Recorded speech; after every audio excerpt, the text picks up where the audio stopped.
एक कपल आले होते. स्पेशल टेस्टिंग केलं होतं, कॉम्प्रिहेन्सिव्ह एंडोथिलियल टेस्टिंग. तिचं व्हॅस्क्युलर एज 32, तिचं खरं वय 42, त्याचं खरं वय 50, त्याचं व्हॅस्क्युलर एज 72.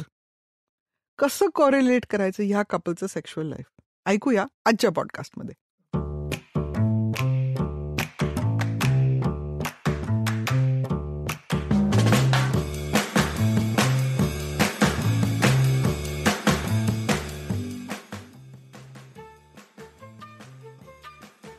स्त्रियांचं आरोग्य, त्यातून त्यांचं लैंगिक आरोग्य, ह्याच्याबद्दल समाजामध्ये खूप समज आणि गैरसमज आहेत. ह्या गोष्टींबद्दल संवाद साधणं, मनमोकळेपणाने बोलणं आणि चर्चा करणं ही खूप गरज आहे. याच उद्देशाने मी वी फॉर वजायना हा पॉडकास्ट सुरू केलाय. मी डॉक्टर नीलिमा देशपांडे, मी गायनेकोलॉजिस्ट आणि सेक्शुअल मेडिसिन कन्सल्टंट आहे. आज माझ्यासोबत आहेत Niranjan Medhekar, CEO of sounds great. या एपिसोडमध्ये आपण व्हॅस्क्युलर हेल्थ म्हणजेच रक्तवाहिन्यांचं आरोग्य म्हणजे नेमकं काय आणि कामजीवन उत्तम राखण्यात ही व्हॅस्क्युलर हेल्थ का उत्तम असणं गरजेचं असतं, तर याविषयी आपण डिस्कशन करणार आहे. विशेषतः म्हणजे व्हॅस्क्युलर हेल्थ हा विषय थोडा दुर्लक्षित आहे असं आम्हाला जाणवलं, तर त्याच्यामुळे या विषयावर एक स्पेशल एपिसोड असावा या ह्याच्यातनं आपण हा एपिसोड आजचा प्लॅन केलाय मॅडम. सो पहिला प्रश्न तोच येतो की अगदी जो ऑब्व्हियस आहे की व्हॅस्क्युलर हेल्थ म्हणजे काय. आणि आज आपण म्हणतो की मेडिकल सायन्स खूप ॲडव्हान्स आहे आणि सगळ्या गोष्टी सगळेच जण खूप अवेअर आहेत, तरी पण या रक्तवाहिन्यांच्या आरोग्याबद्दल इतकी अनास्था काय? ऍक्च्युली तसं म्हणलं तर सगळ्यांना माहिती आहे की रक्तवाहिन्या महत्वाच्या आहेत. आपलं बोट कापलं की त्याच्यातनं रक्त येतं, ते किती पटकन थांबतं, आपली बॉडी किती इफेक्टिव्हली हील होते.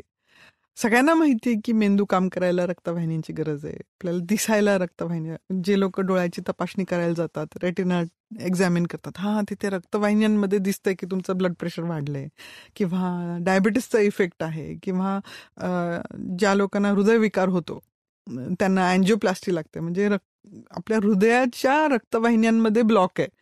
त्यामुळे वारंवार आपल्याला कोणी ना कोणीतरी कसं ना कसं तरी आठवण करून देत असते की रक्तवाहिन्यांमध्ये काहीतरी प्रॉब्लेम झाल्यामुळे तुम्हाला हा आजार निर्माण झालाय.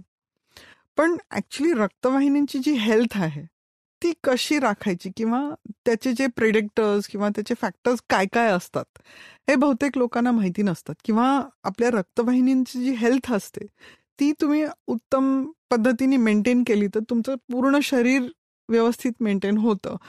ह्याचे जे काही क्रायटेरिया असतात हे जर लोकांना कळले तर त्यांना उत्तम आरोग्य साधता येतं आणि ह्याचा थेट इफेक्ट आपल्या लैंगिक आरोग्यावरती असतो. युजली काय होतं की पुरुषांना इरेक्टाईल डिस्फंक्शन सुरू झालं की कुठल्या ना कुठल्या तरी त्या डॉक्टरांकडे जातात, सेक्सॉलॉजिस्टकडे, युरोलॉजिस्टकडे, किंवा त्यांचे जर आधीचं डायबिटीस किंवा हायपरटेन्शन असा आजार असला तर ते त्या डॉक्टरांकडे जातात आणि सांगतात की मला असा असा प्रॉब्लेम आहे. तर मग पुढे त्यांची तपासणी सुरू होते की हार्ट डिझीजसाठी, की हो इरेक्टाईल डिस्फंक्शन आपण ह्या पूर्वी पण म्हणालो होतो की हार्ट डिझीजशी रिलेटेड जेव्हा आपण चर्चा करतो तेव्हा त्याचे कॉन्सिक्वेन्सेस लैंगिकतेवरती अशा पद्धतीने होतात पुरुषांमध्ये किंवा स्त्रियांमध्ये. तर पुढची जी तपासणी असते त्याच्यामध्ये ECG आहे, स्ट्रेस टेस्ट आहे, 2D एको आहे, मग आपण पेनिसच्या ब्लड फ्लोवरती काही काही तपासण्या करतो.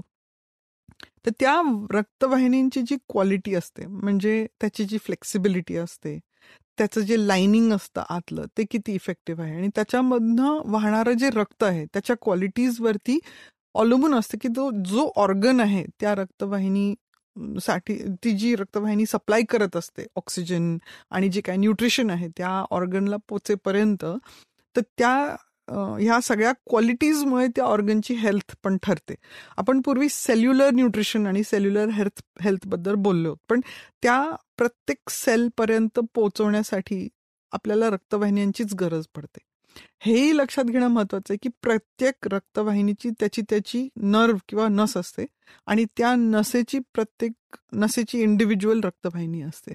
सो हे ड्युअल एक एक्सचेंज होत असतं आपल्या शरीरामध्ये कॉन्स्टंटली. तर ज्या वेळेला रक्तवाहिन्या हेल्थी असतात, म्हणजे त्याचे जे लेयर्स असतात ते फिट असतात, फ्लेक्सिबल असतात, डायनॅमिक असतात, आपल्या रोजच्या आयुष्याच्या फंक्शनल ऍक्टिव्हिटीमध्ये रिस्पॉन्सिव्ह असतात. म्हणजे फॉर एक्झाम्पल आज मी जर एक्सरसाइज केला तर त्या रक्तवाहिन्यांची जी ॲबिलिटी आहे माझ्या हृदयापर्यंत, मेंदूपर्यंत, माझ्या अंगाच्या मसल्सपर्यंत जे जे न्यूट्रिशन त्याला ॲक्टिवेट करण्यासाठी लागणार आहे ते पोचवण्यासाठी, तर तसं आपण म्हणू शकतो की ती रक्तवाहिनी हेल्थी आहे. तसंच सेक्शुअल फंक्शनसाठी पेनिसपर्यंत पोचणारे जे ब्लड वेसल्स आहेत ते जर इफेक्टिव्ह आणि हेल्थी असले तर रक्त तिथपर्यंत पोचतं, मग इरेक्शन व्यवस्थित येतं. तसंच फिमेल्समध्ये सुद्धा जर पेल्विसमधल्या रक्तवाहिन्या इफेक्टिव्ह असल्या, चांगल्या असल्या, तर ओव्हरीपर्यंत, युट्रसपर्यंत, एंडोमेट्रियमपर्यंत, मग क्लिटरिसपर्यंत, वल्वापर्यंत, वजायनापर्यंत पोचणारं जे रक्त आहे त्यामुळे होणारे जे चेंजेस तिथे घडायला हवेत वेगवेगळ्या रिस्पॉन्सिव्हनेसमध्ये, तर ते घडत असतात. त्यामुळे व्हॅस्क्युलर हेल्थ आपल्या पूर्ण आरोग्यासाठी आणि स्पेसिफिकली सेक्शुअल हेल्थ आणि रिप्रोडक्टिव्ह हेल्थ दोन्ही गोष्टी महत्त्वाच्या ठरतात, त्यांच्यासाठी खूप महत्त्वाचं ठरतं. तुम्ही मॅडम आता बोलताना उल्लेख केला तसं हार्ट हेल्थमध्ये पण व्हॅस्क्युलर हेल्थ कशी महत्त्वाची ठरते, म्हणजे इरेक्टाईल डिस्फंक्शन जर असेल तर त्याचं कोरिलेशन पुढे जाऊन हार्ट हेल्थची किंवा हार्ट डिसीजची कसं असू शकतं, तर यावरही आपण एक स्वतंत्र एपिसोड केलेला आहे. सो तोही आम्ही डिस्क्रिप्शनमध्ये देतो. सो बाकी लिस्नर्सनी जर तो ऐकला नसेल तर तोही नक्की ऐका. तुम्ही आता व्हॅस्क्युलर हेल्थचं महत्त्व अगदी योग्य प्रकारे सांगितलं. पण असं होतं बऱ्याचदा की तारुण्यात म्हणजे तरुणपणी व्हॅस्क्युलर हेल्थ उत्तमच असेल असं गृहीत धरलं जातं. पण हे खरंच खरं आहे का तरुणपणी पण हे जर आरोग्य ढासळू शकतं रक्तवाहिन्यांचं? हा खूप महत्वाचा प्रश्न आहे, स्पेशली आजच्या जीवनशैलीबद्दल किंवा आजच्या आहारामध्ये किंवा आपल्या लाईफस्टाईलमध्ये जे सेडेंटरी लाईफस्टाईल जे आपण जगतोय, एक खूप वरिंग ट्रेंड आपल्याला दिसून येतो की इव्हन टीनेजर्समध्ये, म्हणजे आणि हा आपलं पोस्टमॉर्टम एक्झामिनेशन्सवरनं किंवा जे यंग एजमध्ये मुलांचा देहांत होतो त्यांच्यामध्ये जेव्हा पोस्टमॉर्टम केलं जातं, तर आजच्या काळामध्ये आजच्या लाईफस्टाईलमध्ये जी लोक जगत आहेत त्यांच्यामध्ये अगदी 12, 13, 14, 15 वर्षाच्या मुलांमध्ये सुद्धा ॲथेरोस्क्लेरोसिसचं खूप मोठं प्रमाण आहे. ॲथेरोस्क्लेरोसिस म्हणजे ब्लड वेसलमध्ये फायब्रोसिस किंवा डिपॉझिट्स असून ती ब्लड वेसल डॅमेज झाल्याचे जे चिन्ह असतात ते आपल्याला दिसतात. म्हणजे मग एक दुसरा प्रिडिक्शन पण असं असते की कुठल्याही मुलाचं आरोग्य त्याच्या आईच्या आरोग्यावरती पण अवलंबून असते. हा रिसर्च खूप जुना आहे आणि आता एपिजेनेटिक स्टडीजवरनं पण आपल्याला माहिती आहे की प्री कन्सेप्शन केअर म्हणजे प्रेग्नंट व्हायच्या आधी आईचं जे आरोग्य असतं, कन्सीव्ह होताना जे आरोग्य असतं ते महत्वाचं ठरतं की त्या अंड्याची क्वालिटी किंवा त्या जे नवीन डेव्हलप होणारा एम्ब्रिओ असतो त्याची क्वालिटी कशी असणार आहे आणि पुढे जाऊन त्या व्यक्तीला हार्ट डिझीज किंवा हायपरटेन्शन ह्या रोगांची जी टेंडन्सी आहे ती किती जास्त असणार आहे. इंट्रायुट्राईन लाईफ म्हणजे प्रेग्नंट असताना त्या आईचा आहार किती चांगला होता, प्लेसेंटाचा व्हॉल्यूम किती छान होता, त्याच्यामध्ये बाळाला किती रक्तपुरवठा मिळाला, बाळाची वाढ कशी होती ह्याच्यावरती पण ठरतं.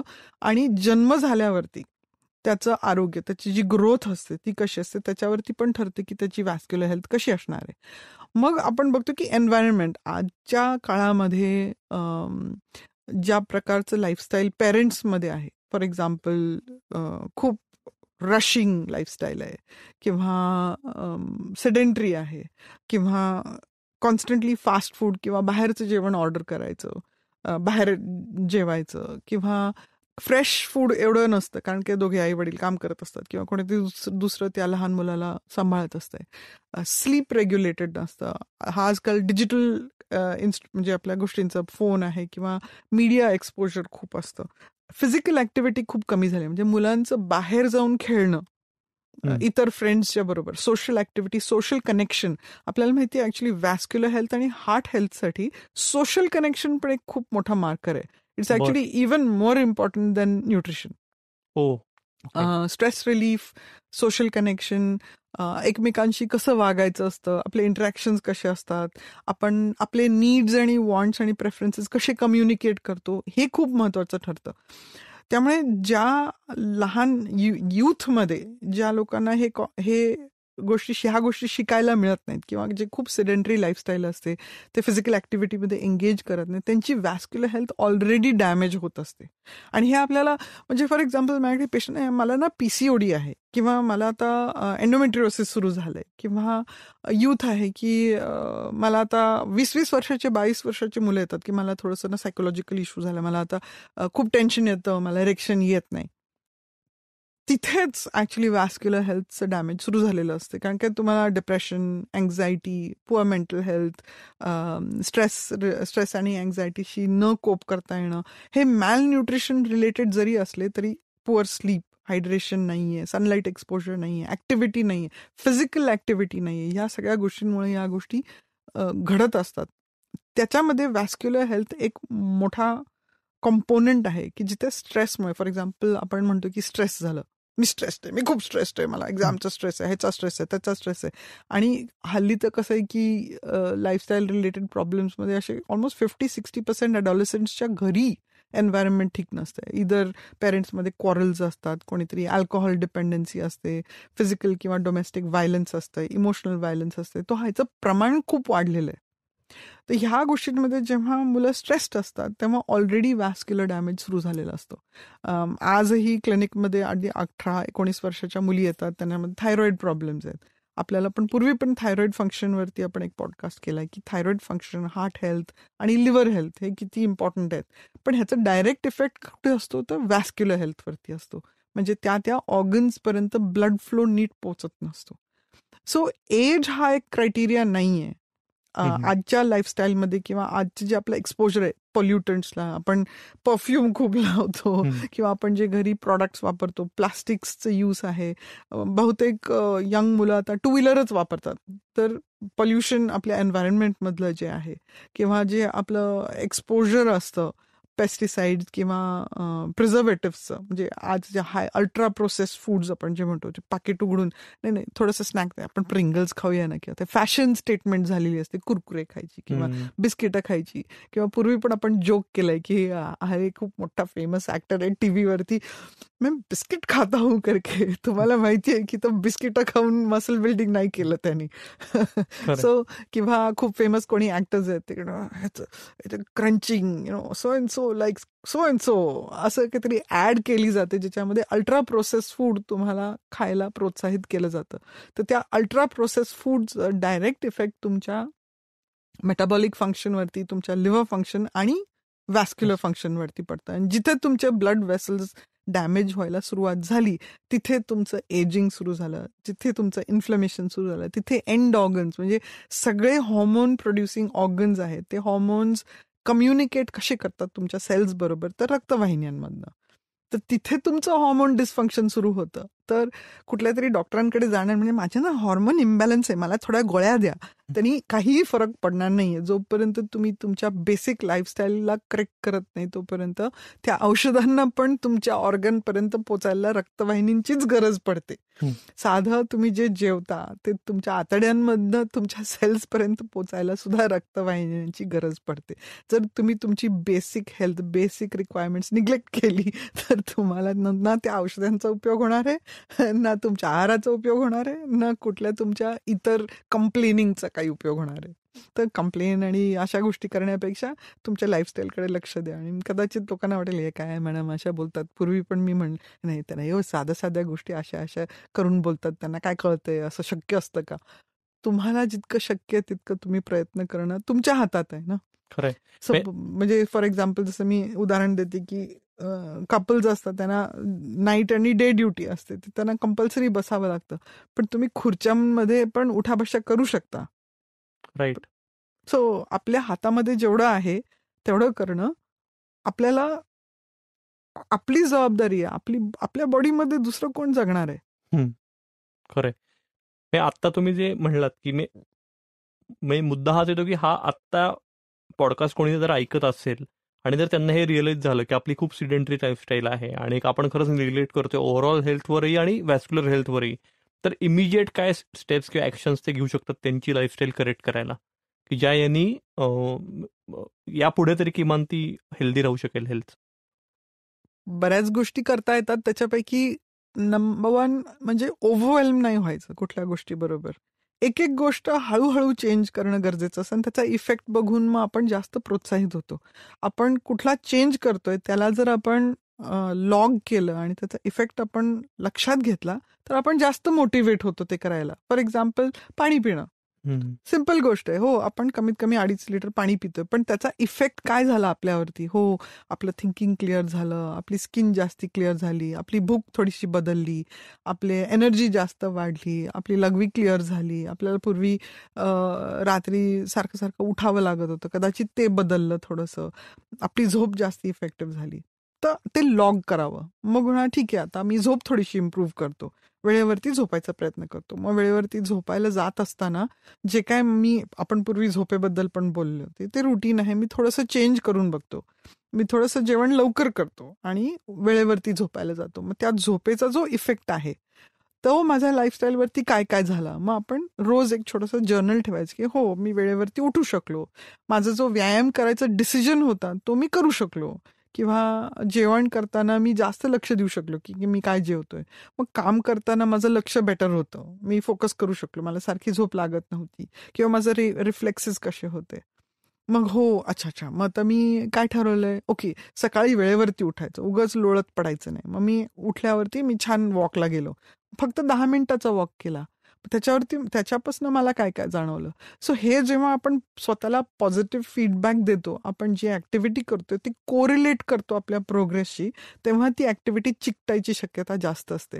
तर ज्या लोकांना हॅबिट बिल्डिंगमध्ये किंवा हॅबिट स्टॅकिंगमध्ये इंटरेस्ट आहे त्यांनी जेम्स क्लिअरचं पुस्तक आहे, खूप छान आहे, तर ते पुस्तक नक्की वाचावं. हॅबिट्सबद्दल, हॅबिट बिल्डिंगवरती खूप लोकांनी लिहिलंय. पण ह्या सिम्पल गोष्टींना लॉग करणं आणि त्याचे जे पॉझिटिव्ह इफेक्ट्स आहेत ते जेव्हा जेव्हा आपण नोटीस करतो तेव्हा तेव्हा ती ऍक्टिव्हिटी आपण करायची शक्यता वाढत असते. ते कोरिलेट करणं खूप महत्वाचं आहे. सेम थिंग हेल्थी इटिंगमध्ये. आपण आता इतकं ऑब्व्हियस आहे की जे अल्ट्रा प्रोसेस फूड आहे, जे फूड इंडस्ट्रीनी आपल्याला ट्रॅप केलेलं आहे, त्या गोष्टींमध्ये रंगीबिरंगी पाकिटं असतात, त्याचा आवाज असतोय, प्रत्येक गोष्टीवरती सायन्स असतं. आज सगळ्यांना युट्यूब अवेलेबल आहे, गुगल अवेलेबल आहे. कोणीही जर गुगल केलं की अल्ट्रा प्रोसेस्ड फूडचा आपल्या मेंदूवरती आणि आपल्या व्हॅस्क्युलर हेल्थवरती काय परिणाम होतो, तर त्यांना धडाधडा चिक्कार एव्हिडन्स मिळू शकतो. तर ज्या गोष्टी नेचरनी आपल्यासाठी तशाच्या तशा दिल्या नाही आहेत, ते आपल्यासाठी नाही आहेत हे जर ठरवलं आणि आपण नेचरनी दिल्या त्याच गोष्टी खाणार आहोत, म्हणजे फ्रुट्स खाणार आहोत, व्हेजिटेबल्स खाणार आहोत, सॅलड्स खाणार आहोत, ज्या गोष्टी आपण चूज करू शकतो कॉन्शियसली, त्या गोष्टी जेव्हा आपण खायला लागतो तेव्हा ऑटोमॅटिकली आपलं शरीर बदलायला लागतं. आणि मग हे जे प्रोसेस आहे इन्फ्लमेशनचं, एजिंगचं, हे हळूहळू कमी व्हायला लागतं. बहुतेक लोक काय करतात की मी आजारी पडल्यावरती बघीन, म्हणजे ते आजारी पडायची वाट बघतात, किंवा म्हणतात की नाही नाही आपण ती अॅन्युअल टेस्ट करूया ना डॉक्टरांना. डॉक्टर जरा टेस्ट बघून सांगा ना काय करायला पाहिजे. पण म्हणजे टेस्ट रिपोर्ट तुमच्या हेल्थला रिफ्लेक्ट करतं का? खरंय. काय जास्त ॲक्युरेट आहेत? माझे टेस्ट रिपोर्ट्स नॉर्मल आहेत, पण मला सकाळी उठावंसं वाटत नाही, किंवा मी फ्रेश नसते, किंवा मी एक्सरसाइज करायला गेलं तर माझं अंग दुखतं. काय जास्त ॲक्युरेट आहे? काय जास्त महत्वाचं आहे? मी म्हणेन की माझी ऍक्टिव्हिटी लेवल, की मी किती लाईफची एंगेज होते, ते जास्त महत्वाचं आहे. माझे ब्लड रिपोर्ट्स किती नॉर्मल किंवा ॲबनॉर्मल आहेत ते एवढं रेलेव्हंट नाही आहे, कारण की कुठलाही ब्लड टेस्ट एका क्षणाचा फोटोग्राफ असतो, तो कॉन्स्टंटली बदलत असतो. ब्लड टेस्ट ॲबनॉर्मल झाले हे ऑलरेडी एक सिम्पटम आहे की तुम्ही स्वतःची काळजी घेत नाही आहात. हे जी सिस्टम आहे, आपली बॉडीची सिस्टम आहे, जिथे breathing, hydration, sunlight, circadian rhythm, movement, nutrition महत्वाचं आहे, ह्या बेसिक नीड्स आहेत आपल्या शरीराच्या, ह्याच्याकडे आपण लक्ष देत नाही आहोत. जेव्हा, आणि लोकांना असे कपल्स खूप येतात की काय आम्हाला जमत नाही, आमचं रिलेशनशिप असं आहे तसं आहे. मग त्यांना जर विचारलं की तुमची स्लीप कशी आहे, तुमचं ऍक्टिव्हिटी कशी आहे, काही नाही, आम्ही काही नाही करत, काहीच नाही करत, व्यायाम नाही करत, आम्ही एकत्र फिरायला जात नाही, ते त्यांच्या मोबाईलवर असतात, मी माझ्या मोबाईलवर असते. मग जिथे राग आणि तणतण असते, स्ट्रेस आणि अँझायटी असते, तिथे ऑलरेडी तुमची व्हॅस्क्युलर हेल्थ डॅमेजडच असते. मग जेव्हा तुमची बॉडी अनहेल्थी आहे तर तुमचं रिलेशनशिप हेल्थी कसं असू शकतं? खरंय. तुम्ही जर तुमच्या बॉडीमध्येच हेल्थी आणि हॅपी फील करत नाही तर तुम्ही दुसऱ्या पर्सनच्या बरोबर त्या हेल्थ आणि हॅपीनेसच्या थ्रू कम्युनिकेट करू शकत नाही. किरकिर, राग, तणतण, इरिटेबिलिटी कॉन्स्टंट असते. म्हणजे मॅडम इथं तोच मुद्दा येतो की तुम्ही जो इंट्रोमध्ये ज्या कपलचं एक्झाम्पल दिलं, तर खरंच एवढी डिस्क्रिपन्सी असू शकते. म्हणजे एकाच घरात राहणारे ते कपल आहे, साधारण एकाच एज मधलं आहे, म्हणजे एक आहे मान्य, तुम्ही जे एक्झाम्पल दिलं ते 5-7 वर्षांचं अंतर आहे त्यांच्यात, पण तरी व्हॅस्क्युलर हेल्थ ही एवढी डिफरंट असू शकते. तर त्यामागची कारणं काय असतील? म्हणजे त्या कपलचं एक्झाम्पल जर आपण बघितलं तर. असे कपल्स आणि असे व्यक्ती पण खूप दिसतात. आपण म्हणू शकतो की कदाचित त्यांच्या अपब्रिंगिंगमध्ये खूप फरक आहे. तशी ती लेडी आहे, ती स्पोर्ट्स पर्सनॅलिटी आहे. अगदी लहान वयापासून ती खूप ॲथलेटिक्समध्ये भाग घ्यायची. ती एका मिलिटरी बॅकग्राऊंडमधनं आहे. त्यामुळे त्यांच्यामध्ये डिसिप्लिन म्हणजे वेळेवरती उठायचं, वेळेवरती झोपायचं, व्यायाम करणं. मग घरी तिची आई डॉक्टर होती, त्यामुळे न्यूट्रिशनकडे लक्ष देणं, व्यवस्थित खाणं, बाहेर जास्त न खाणं, प्रोसेस फूडकडे जास्त न वळणं, या सगळ्या गोष्टींचं तिचं जे तिची एकूण जी हेल्थ होती up till the age of 25-30 ती खूप ऑप्टिमाइज होती. त्यातून सुद्धा ती काय विदाऊट चॅलेंजेस नव्हते. तिला खूप चॅलेंजेस आले होते प्रेग्नन्सीजमध्ये, डिलिव्हरीजमध्ये, पण तिची जी मेंटल ॲटिट्यूड होती ती खूप पॉझिटिव्ह होती. घरी ज्या पद्धतीने दोन्ही पेरेंट्सचं रिलेशनशिप खूप छान होतं, खूप सपोर्टिव्ह होतं. तिला आणि तिच्या भावाला खूप प्रेज आणि अप्रिसिएशन मिळालं होतं लहानपणी, आणि स्टेबल होतं त्यांचं चाइल्डहुड. तर त्यामुळे तिची जी self worth, self identity, confidence होता तो खूप हाय होता. म्हणजे ज्या ज्या लाईफ चॅलेंजेसमधनं ती गेली, जरी ते खूप म्हणजे मी म्हणेन खूप चॅलेंजिंग होते, तरी तिच्या पॉझिटिव्ह मेंटल ॲटिट्यूडमुळे तिने त्या गोष्टी झेलल्या. किंवा तिला मग सपोज जे चॅलेंजिंग तिच्या डिलिव्हरीज होत्या, नंतर तिला सपोर्ट पण मिळाला. तिचं सोशल सपोर्ट, तिचे फ्रेंड सर्कल, ती एका ठिकाणी राहिल्यामुळे बाकीचा जो सपोर्ट तिला मिळाला तो खूप तिच्यासाठी उपयोगी पडला. कॉन्ट्रास्टमध्ये त्याचं आयुष्य खूप कठीण गेलं. त्याच्या लहानपणी आई वडिलांचा डिव्होर्स झाला, त्याच्यामध्ये खूप स्ट्रेस होतं, भांडणं व्हायची घरी, त्याचे वडील अल्कोहॉलिक होते.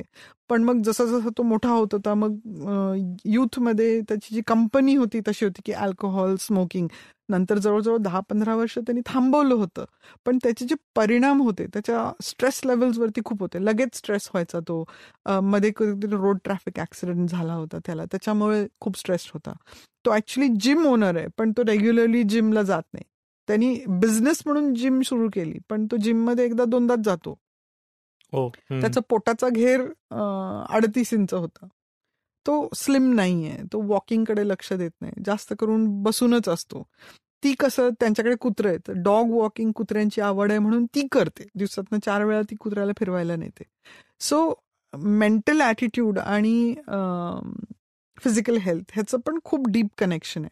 मग एक्सपोजर म्हणजे alcohol, smoking, drug, sedentary lifestyle, ह्या गोष्टींचा पण परिणाम होतो की त्याचं जे एजिंग आहे ते ॲक्सेलरेट झालंय.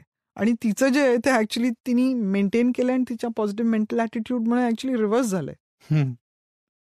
एजिंग खरंच असं रिव्हर्स होऊ शकतं म्हणजे जर हेल्दी लाईफस्टाईल असेल तर. येस, एजिंग ऍक्च्युली एक नवीन कॉन्सेप्ट आहे, आपण त्याला म्हणतो इन्फ्लमेजिंग. म्हणजे इन्फ्लमेशन कॉज करणाऱ्या ज्या ज्या गोष्टी असतात त्यामुळे एजिंगचे रिझल्ट्स आपल्याला दिसतात आणि ते डायरेक्टली रिलेटेड असतात तुमच्या व्हॅस्क्युलर एजची. म्हणून आम्ही जी ज्या टेस्टबद्दल मी म्हणाले ना, कॉम्प्रिहेन्सिव्ह एंडोथेलियल टेस्टिंग, ही ऍक्च्युली जुनी टेस्ट आहे. ऑलमोस्ट एक 15-20 वर्षापूर्वी युरोप, USA मध्ये ओरिजिनली सुरू झाली होती. ती आता इंडियामध्ये पण अवेलेबल आहे. तर त्या एंडोथेलियल फंक्शनची टेस्ट आहे ती ब्लड प्रेशरच्या थ्रू मेजर केली जाते की तुमच्या अपर लिंब आणि लोअर लिंबमध्ये जे कम्युनिकेशन आहे, स्पीड आहे ब्लड फ्लोची आणि प्रेशरची, त्याच्यावरनं तुम्ही इव्हॅल्युएट करू शकता की तुमच्या ब्लड वेसल्सची फ्लेक्सिबिलिटी किती आहे. की जितके तुम्ही युथफुल आहात तितकी तुमची व्हॅस्क्युलर हेल्थ फ्लेक्सिबल असते. स्त्रियांमध्ये पर्टिक्युलरली आपण जे हॉर्मोन्स म्हणतो ना, इस्ट्रोजन आहे आणि टेस्टॉस्टेरोन आहे, ते त्या व्हॅस्क्युलर हेल्थसाठी रिस्पॉन्सिबल आहे. आणि पुरुषांमध्ये टेस्टॉस्टेरोन खूप महत्वाचा हॉर्मोन आहे हा व्हॅस्क्युलर हेल्थसाठी. सर फॉर एक्झाम्पल, ज्या पुरुषांमध्ये आपण पूर्वी एका अँड्रोपॉज बद्दल म्हणालो होतो की मसल लॉस होतं, बोन लॉस होतं, मेटाबॉलिक इफेक्ट्स असतात, टेस्टॉस्टेरोन डिक्रीज व्हायला लागलं की, तर तो तुमच्या डायरेक्टली लाईफस्टाईल रिलेटेड पण असतं. आणि जसं डायबेटिस आहे, हायपरटेन्शन आहे, फॅटी लिव्हर आहे, थायरॉइड डिस्फंक्शन आहे, ह्या सगळ्या गोष्टींमुळे सुद्धा टेस्टॉस्टेरोन लेवल कमी व्हायला लागतं. तर पुरुषांमध्ये टेस्टॉस्टेरोन ड्रॉप व्हायचा जो इफेक्ट असतो तो डायरेक्टली त्यांच्या व्हॅस्क्युलर हेल्थवरती आपल्याला बघायला मिळतो. तर हे जे इन्फ्लेमेजिंग ह्या पर्सनमध्ये आपल्याला दिसतं ते ह्या सगळ्या कारणांमुळे ऍक्सेलरेट झालेलं आहे. सो सपोज ह्या व्यक्तीने 50 वर्षाच्या व्यक्तीने मी सांगितलेल्या टिप्स फॉलो केल्या तर आपण रिइव्हॅल्युएट करू शकतो त्यांचं व्हॅस्क्युलर फंक्शन आणि ते नक्की चेंज झालेलं असतं. हे परत आम्हाला बघायला मिळतं आमच्या पेशंट्समध्ये किंवा क्लायंट्समध्ये सुद्धा. आणि सपोज ती जी व्यक्ती आहे, जी लेडी आहे, तिने जर ती जी आता करते ते जर थांबवलं तरी सुद्धा व्हॅस्क्युलर हेल्थ डिरेट होते, हेही कळतं आपल्याला. कारण ज्या चांगल्या गोष्टी तुम्ही करत असतात त्या थांबवणं ते जास्त डेंजरस असतं कम्पेअर्ड टू वाईट गोष्टी इन्क्लूड करणं. सो तुमची बॉडी जी आहे ती चांगल्या गोष्टींवरती जास्त थ्राईव्ह करते, त्याची जास्ती गरज असते. Breathing correctly, hydration, correct nutrition, हे तुमच्या बॉडीची गरज प्रायमरी आहे. ओके मॅडम, हार्मोनल हेल्थचा उल्लेख झाला, तर हार्मोनल हेल्थ आणि व्हॅस्क्युलर हेल्थ यांचं कोरिलेशन पण कसं आहे, आणि या दोन्ही हेल्थ डायरेक्टली किंवा इनडायरेक्टली सेक्शुअल हेल्थला कसं ते रिस्पॉन्सिबल आहेत?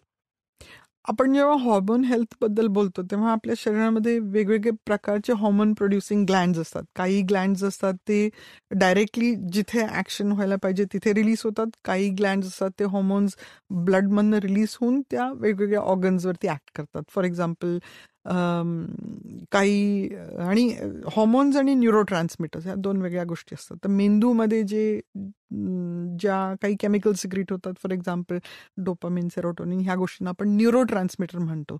ऑक्सिटोसिन हा एक वेगळा आहे, त्याला हॉर्मोन पण आहे आणि न्यूरो ट्रान्समिटर पण आहे आणि ऍक्च्युली तो व्हॅस्क्युलर एजंट पण आहे.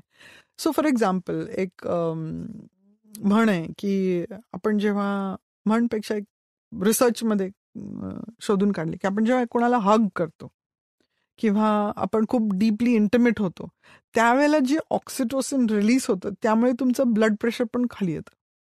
बरं. सो ऑक्सिटोसिनचा डायरेक्ट इफेक्ट तुमच्या व्हॅस्क्युलर टोनवरती असतो, म्हणजे ती ब्लड वेसल रिलॅक्स होण्यावरती असतो. त्यामुळे आपल्याला आता असं दिसून येतं की जे हॉर्मोन्स असतात, जे वेगवेगळे ग्लँड्स हॉर्मोन्स सिक्रीट करतात, त्याचा इफेक्ट फक्त त्याच्या रिलेटिव्ह ऍक्शनवरती नाही, तर जी ब्लड वेसल ते हॉर्मोन कॅरी करते त्याच्यावरती पण होत असतो, प्रत्येक सेलवरती होत असतो. So for example thyroid health महत्वाची ठरते कार्डिओव्हॅस्क्युलर हेल्थसाठी, बोन हेल्थसाठी, लिव्हर हेल्थसाठी. लिव्हर आपलं मेन डिटॉक्सिफाईंग ऑर्गन असतं. ते आपल्या डायजेशनमध्ये आपण ज्या गोष्टी अब्झॉर्ब करतो त्या लिव्हरमध्ये जातात. लिव्हरचे खूप फंक्शन्स असतात, त्याच्यापैकी एक असतं correct type of cholesterol produce करणं. ते कोलेस्ट्रॉल एक बेस मटेरियल ठरतं आपल्या सेक्स आणि रिप्रोडक्टिव्ह हॉर्मोन्स जे असतात ते प्रोड्यूस करण्यासाठी. For example testosterone, oestrogen, progesterone, ह्याचं बेस मॉलिक्युल कोलेस्ट्रॉल आहे. सो आपण जर बघितलं की वेगवेगळे हॉर्मोन्स आहेत, मग आपल्या अगदी पिनियल ग्लँडपासून, म्हणजे जे डे आणि नाईट ह्या गोष्टीला ओळखतं. मग आपली पिट्युटरी ग्लँड जे आपल्या ग्रोथ, वेगवेगळ्या किडनीवरती होणाऱ्या इफेक्ट्सवरती ऑक्सिटोसिनचं रिलीज आहे, थायरॉइड फंक्शनवर आहे, ॲड्रिनल फंक्शनवरती आहे, हे जे वेगवेगळे हॉर्मोन्स सिक्रीट करतं ते. मग थायरॉइड फंक्शन, आपली immune function, liver function, pancreas, adrenals, मग ओव्हरीज आहे, टेस्टिस, ह्याच्यावरती जे इफेक्ट्स होत असतात, रेग्युलेट होत असतात, ते रक्तवाहिन्यांच्या थ्रू जात असतात. रक्तवाहिन्यांमध्ये जे इन्फ्लमेशन होत असतं त्याला क्लिअर करायचं काम पण लिव्हर आणि इतर गोष्टी होत असतात. व्यक्तीला जर डायबेटिस असलं, हाय ब्लड प्रेशर असलं, इतर जे ओबेसिटी, फॅट रिलेटेड इश्यूज, तुमचं फॅट कुठून आलंय, त्याच्यामध्ये काय काय टॉक्सिन्स स्टोर्ड आहेत, तुमचे एन्व्हायरमेंटल टॉक्सिन्स काय काय आहेत, ह्या गोष्टी कशा मेटाबलाइज होत आहेत, कसे मॅनेज होत आहेत तुमच्यामध्ये, त्याच्यावरती त्या ब्लड वेसलवरती इफेक्ट पडत असतो. म्हणून आपल्याला लक्षात येतं की इरेक्टाईल डिस्फंक्शन आहे किंवा लॉस ऑफ डिझायर आहे. लोक युजली कोरिलेट करत नाहीत, त्यांना म्हणा हा इरेक्टाईल डिस्फंक्शन आहे म्हणून लॉस ऑफ डिझायर आहे. व्हॉट इफ दोन्ही गोष्टी सायमल्टेनियस आहेत, म्हणजे तुमच्या मेंदूपर्यंत जे ब्लड वेसल्स पोचायला पाहिजे त्या एरियामध्ये जिथे डिझायर स्टिम्युलेट होतं किंवा इंटरेस्ट स्टिम्युलेट होतो ते पण डॅमेज आहेत, प्लस तुम्हाला मॅनिफेस्टेशन आहे इरेक्टाईल डिस्फंक्शन म्हणून. दोन्ही गोष्टी घडू शकतात. सेम थिंग मेनोपॉजमध्ये पण होत असते की इस्ट्रोजन डिक्रीज झाल्यामुळे ब्लड वेसल्सची जी फ्लेक्सिबिलिटी असते ती कमी होत असते, त्याची जी हॉर्मोन्स किंवा न्यूट्रिशन कॅरी करायची कपॅसिटी असते ती रिड्यूस होत असते. मग ब्रेन हेल्थ जी आहे ती जर अफेक्टेड असली, ब्रेन कपॅसिटी आहे, रेझिलियन्स आहे, तो कमी झालेला असला, तर पहिली गोष्ट सफर होते ती लिबिडो, इंटरेस्ट, अराउझल, ह्या गोष्टी जर सफर झाल्या मग तुम्ही clitoral health, vulval health, vaginal हेल्थकडे बघता तर तिथे रिस्पॉन्स नाही येणार. सो सेक्शुअल हेल्थ आणि सेक्शुअल वेलबिईंग जे आपण ज्याला म्हणतो, feeling good about yourself and your sexuality, ते तुमच्या डायरेक्टली व्हॅस्क्युलर हेल्थवरती अवलंबून असते हे आपल्याला दिसून येतं. नुसते हॉर्मोन्सबद्दल आपण इंडिपेंडेंटली बोलू शकत नाही, कारण की हॉर्मोन्स आणि हॉर्मोन प्रोड्युसिंग ग्लँड्स आणि ब्लड वेसल्स पूर्ण तुमच्या शरीराचा एकत्र भाग आहेत. एकाचा इफेक्ट दुसऱ्यापासून आपण काढू शकत नाही. थोडा मॅडम एक अजून वेगळा थोडासा मुद्दा असा येतो की ओबेसिटी हा आज अनेक जणांचा प्रॉब्लेम आहे आणि वजन कमी करणं हा अनेकांचा प्रायोरिटीचा विषय असतो. पण वजन कमी करताना डाएटवर जास्ती फोकस केलं जातं इन्स्टेड ऑफ एक्सरसाइज. तर असं जे वजन कमी होतं तर त्यांनी पण व्हॅस्क्युलर हेल्थ इम्प्रूव्ह होऊ शकते का? त्याला म्हणजे लाईफस्टाईल चेंजेसमध्ये व्यायाम पण तितकंच आवश्यक आहे हे आपल्या डिस्कशनमध्ये जाणवतंय. ओबेसिटी हा एक खूप मोठा सब्जेक्ट आहे. फॅट हे एक एंडोक्राईन ऑर्गन आहे, म्हणजे ह्याच्यामध्ये पण खूप सगळे हॉर्मोन्स प्रोड्यूस होतात. अजूनही रिसर्चमध्ये आय थिंक दर महिन्याला किंवा दर 6 महिन्याला नवीन नवीन हॉर्मोन्सची डिस्कव्हरी होते फॅटमधल्या. बरं. सो फॅट नुसतं फॅट नाहीये. फॅट एक रेस्क्यू मेकॅनिझम आहे आपल्या शरीराचं. तो आपला इव्होल्युशनरी ॲडव्हान्टेज आहे. फॅट आपल्याला खूप पद्धतीने सर्व्ह करत असतं, आपल्याला प्रोटेक्ट करत असतं. तुमच्या शरीरावरचं जे फॅट आहे ते सगळे टॉक्सिन स्टोअर करतं. तुम्ही जर चुकून जे खाता पिता ते तुमच्या हार्ट, ब्रेन, लंग्स, पॅनक्रियाज इतर गोष्टींना डॅमेज करू नये म्हणून ते फॅट ते गोळा करून स्टोअर करतं. तुमच्या शरीरामधलं जे फॅट असतं ते तुमच्या ॲपेटाईट रेग्युलेशनमध्ये उपयोगी पडत असतं. वेगवेगळे जे फॅट स्टोअर्स असतात, ज्या वेळेला तुम्ही खात नाही किंवा तुमचं जे जेवणाचं जे न्यूट्रिशन कमी जास्त होत असतं त्यावेळेला त्या फॅटपासून तुम्हाला एनर्जी मिळते. त्या फॅटपासून लिव्हर कोलेस्ट्रॉल तयार करून तुमचं हॉर्मोन हेल्थ मेंटेन करत असतं. म्हणून आपल्याला दिसून येते की मेनोपॉजच्या वेळेला पोटाचा घेर वाढतो बायकांचा. तर ती पोटावरची जी चरबी असते ती ॲक्च्युली इस्ट्रोजन प्रोड्युसिंग होत असते. जेव्हा ओबेसिटी एका प्रमाणाच्या पुढे म्हणजे पोटाचा घेर किंवा फॅट, आपले जे 2 प्रकारचे आपण फॅट बोलतो, विसरल फॅट आणि सबक्युटेनियस फॅट. विसरल फॅट हे डेंजरस फॅट आहे. हे आपल्या ऑर्गन्सच्या भोवती अडकलेलं असतं आणि त्याच्यामुळे एजिंग, इन्फ्लेमेजिंग जी प्रोसेस असते ती वाढलेली असते. त्या गोष्टीमुळे आपली रिस्क वाढते डायबेटिसची, हायपरटेन्शनची, ओबेसिटी रिलेटेड जी आपण मेटाबॉलिक सिंड्रोम असं म्हणतो. मग टेस्टोस्टेरोन कमी होणं, मेनोपॉजच्या वेळेला प्रॉब्लेम्स होणं, पुढे जाऊन डिमेन्शियाचे प्रॉब्लेम्स होणं, ह्या सगळ्या गोष्टींचा प्रॉब्लेम आपल्याला दिसायला लागतो. सो प्रायमरी आपल्याला माहिती की लाईफस्टाईलमध्ये आपण जे खातो पितो हा सगळ्यात महत्त्वाचा भाग आहे. तुम्ही कितीही व्यायाम केला तरी तुमचा जर आहार ठीक नसला तर तुम्ही त्या गोष्टीला रिपेअर करू शकत नाही. तुमची जी ओबेसिटी आहे ती एक प्रोटेक्टिव्ह मेकॅनिझम आहे, कारण की तुम्ही बेसिकली मॅलनरिश्ड आहे. आपली सोसायटी आज मॅलनरिश्ड आहे. सो आपण ओव्हरफेड आणि अंडर नरिश्ड आहोत. आपल्या जेवणामध्ये कॅलरीज खूप आहे पण न्यूट्रिशन नाही आहे. त्यामुळे ते फॅट गोळा होत असते. ते आपलं सर्वायवल मेकॅनिझम आहे, कारण की आपल्या शरीराला वाटत असते अरे ह्या जेवणामध्ये तर काहीच न्यूट्रिशन नाही आहे, मग आपल्याला हे फॅट जपून ठेवायला पाहिजे, कारण की ही व्यक्ती लवकर मरणार आहे, तर मग मरू नये म्हणून आपण ह्याला फॅट तरी स्टोअर करायला पाहिजे, म्हणून फॅट गोळा होत असते. म्हणून आपण जेव्हा आपली लाईफस्टाईल रिस्टोअर करतो, म्हणजे आपण सेल्फ केअरकडे लक्ष द्यायला लागतो, बोथ फिजिकल आणि इमोशनल. आपण ब्रीदिंग फिक्स करतो, आपलं हायड्रेशन फिक्स करतो, आपलं सर्केडियन रिदम, स्लीप टायमिंग्स, आपलं न्यूट्रिशन, म्हणजे आपल्याला पूर्णपणे न्यूट्रिशन जेव्हा मिळायला लागतं, जेव्हा आपण पूर्णपणे आपल्या बॉडीची हालचाल सुरू करतो, एक्सरसाइज नव्हे, मुवमेंट जेव्हा सुरू करतो, जशी आपली बॉडी मुवमेंट इंटेंडेड असते, फंक्शनल मुवमेंट, उठा बशा करणं, मसल स्ट्रॉंग करणं, पळता येणं, उड्या मारता येणं, डोक्याच्या वरच्या गोष्टी वरनं खाली आणता येणं, खालची गोष्ट उचलून वर ठेवता येणं, टॉयलेटला बसणं, उठणं, ह्या सगळ्या गोष्टी फंक्शनल मुवमेंट्स आहेत. जेव्हा त्या फंक्शनल मुवमेंट्स आपण इफेक्टिव्हली करू शकतो, जेव्हा आपलं सोशल इंटिग्रेशन छान असतं, आपले स्ट्रेस लेवल्स कमी करतो, त्यावेळेला ते न्यूट्रिशन ॲब्झॉर्ब होतं आणि मग फॅट आपोआप रिलीज होतं. तर लोकांचं बहुतेक ना, मी फॅट कमी करायचं म्हणजे ते जास्त व्यायाम करायचं आणि कमी जेवायचं, ही एक डिफिटिस्ट स्ट्रॅटेजी असते, कारण की ती वारंवार फेल होते. कारण की तुम्ही जितकं तुमच्या बॉडीला खाण्यापिण्यापासून डिप्राईव्ह करता तितकं ते क्रेविंग वाढवतं आणि तितकं तुम्ही दुप्पट खाता नंतर. आणि युजली काय होतं, भूक लागलेली असली की आपण चुकीच्या गोष्टी दुप्पट खातो, कारण काय ते आपल्या सर्व्हायव्हलसाठी एक ट्रिगर बनलेले असतात. फूड फास्ट का असते? कारण की तुमच्या बॉडीला क्रेविंग असते की आपल्याला पटकन काहीतरी खायचं नाही तर आपण भरून जाऊ. बहुतेक लोकांना क्रेविंगचा अनुभव असा असतो की ते मी खाल्लं नाही ना तर मी मेले, नक्कीच काहीतरी खायचं नाही तर की मरायला आले होते तेव्हा मी खाल्लं काहीतरी. तर आपण न कळत अशा गोष्टी म्हणून जातो, पण ते ऍक्च्युली रियालिटी असते शरीराच्या आपल्या थिंकिंगमध्ये. तर ही जी थिंकिंग प्रोसेस असते ती चेंज करण्यामध्ये एक मेथड आहे. ती मेथड शिकणं खूप गरजेचं आहे. स्टेप बाय स्टेप चेंजेस करून आपलं न्यूट्रिशन इम्प्रूव्ह करणं जास्त गरजेचं आहे. तर तुम्ही काय खात नाही ह्याच्यापेक्षा तुम्ही काय खाताय ह्याच्यावरती जेव्हा फोकस करता तेव्हा तुमचं फॅट रिलीज ऑटोमॅटिकली होत असतं. मग जेव्हा तुम्ही फुल्ली नरिश्ड असता आणि मग व्यायाम करता, मग तुमच्या शरीराला होणारे जे इजा असतात ते शरीर पटकन भरून काढतं. तुम्ही मॅलनरिश स्टेटमध्ये व्यायाम करायचा प्रयत्न केला की तर तुम्हाला तुमचं शरीर ते न्यूट्रिशन इतर गोष्टींमधनं काढून घेतं. फॉर एक्झाम्पल तुमच्या बोन्समधनं, मसल्समधनं. बरोबर. मॅडम, आता व्हॅस्क्युलर हेल्थबद्दलही आपण बोललोय पूर्ण एपिसोडमध्ये. तर ती हेल्थ जर उत्तम असेल तुमचं, तर तुमचं कामजीवन, सेक्स लाईफ हे किती काळापर्यंत, म्हणजे किती एज पर्यंत हे चांगलं राहू शकतं? कसं काय त्याला आहे? Sex has no expiry date असा एक फेवरेट टॉपिक आहे आमच्या बऱ्याचशा कॉन्फरन्सेसमध्ये. एक डॉक्टर दीपक जुबानी म्हणून खूप फेमस सेक्सॉलॉजिस्ट आहेत मुंबईचे, त्यांचा हा एक सिग्नेचर कीनोट ॲड्रेस असतो, sex has no expiry date.